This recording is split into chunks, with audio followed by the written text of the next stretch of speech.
Hello again. Welcome to our weekly catch-up with James Vanreusel, the CEO and founder of Vanreusel Ventures.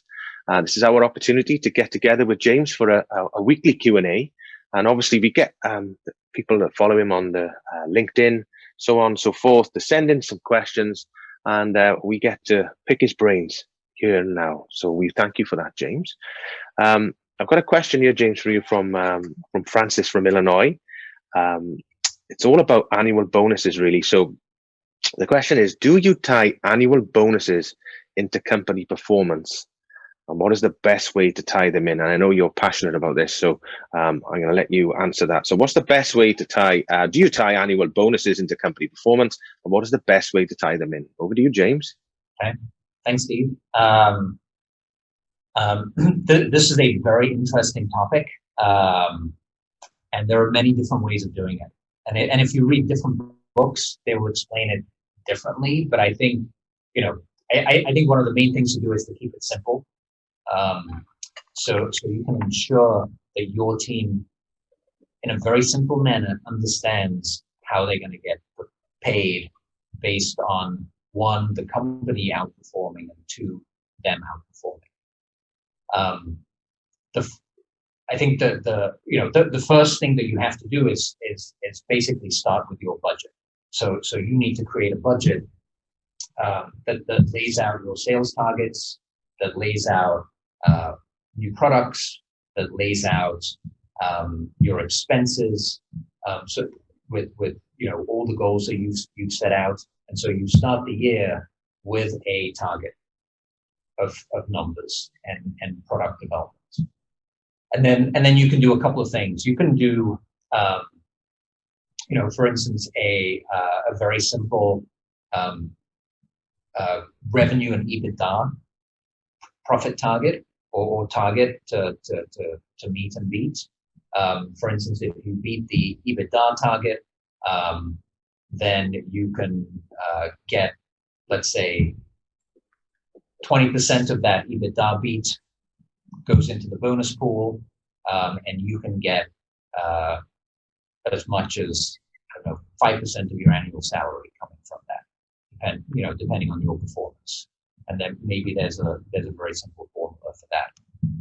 The other way to do it could be what they call management by objectives, and basically say, okay, for the year we're going to have 3 objectives here.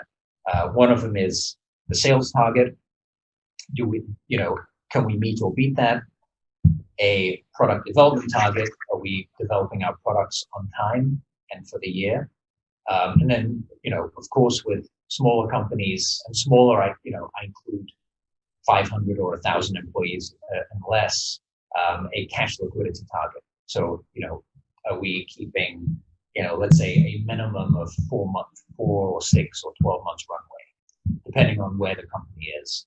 And so, every quarter, some companies pay bonuses every quarter, some companies pay annually, and so depending on the percentage of the target hit, you will get paid. If it's 100%, you get 100% of the bonus. If you only hit 80% of those targets, you get 80%. But as you can tell, the simpler you keep it, the better, because all those targets have to be aligned with the company. That's it. You just stole my last point I was going to make, actually, to be fair, James. And I was thinking clarity, having ease of understanding of how, from an employee perspective, if I achieve and can earn a bonus, how am I going to do that? What have I got to do? And making that really easy. There's nothing worse than, to cast your mind back to when, before you were a CEO, James, and I was, when you cast your mind back there and you're sitting in the bull pit, if you like, and you're thinking, right, how am I going to earn that bonus this year? What have I got to do? And if it's so ambiguous, it kind of demotivates you, doesn't it, right from the start? Yeah. So you said, you keep it simple and the clarity is great. But interesting question for you now, James. All right, this is just from my perspective. Do you pay bonuses on just achieving or overachieving? And when I say that, I mean, you set out, you said, you start with a budget, you set out key revenues and what you're trying to achieve for the year. Now, do you set that as a benchmark for then starting to earn bonus, or do you then set a stretch sort of target for then kicking in for bonus? Interested just to hear your point on that. Yeah. In my experience, I've always seen bonuses paid even on meeting targets. Yeah. And I think the reason for that is that the targets that are being set are growth targets. And so if the company hits those targets, the company is doing very well. Yeah. And so the goal is to pay your people, and especially your best people, that bonus that they deserve. And then if they exceed, then they'll just get paid a bigger bonus. And I think, if there's a bigger bonus, it needs to be tied with additional income or additional profit or additional cash, right? We won't go into the sales compensation because that gets a lot more complicated. Oh, too much. With accelerators and kickers, and if you go above 100% meeting the target, what happens? But I think in general, yeah, I think if the targets are set aggressively, you hit those targets, the company's doing great. It's going to grow. You're set up to grow again next year.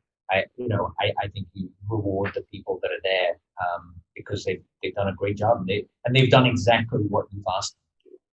Yeah, and I think that's the point I was getting to, James. Is you said you start with a budget, so the budget's got to be aggressive at your start, isn't it? So if you set a budget with a bit of lack of ambition, then how can you give a portion of that away if you're not going to overachieve? I suppose that's what I was trying to get to. And I think, when you start with that budget, James, and do you sort of think, right, this is what we're going to stretch to try and achieve, and this is what percentage I'm happy to give away in order to achieve that? Do you look at it that way?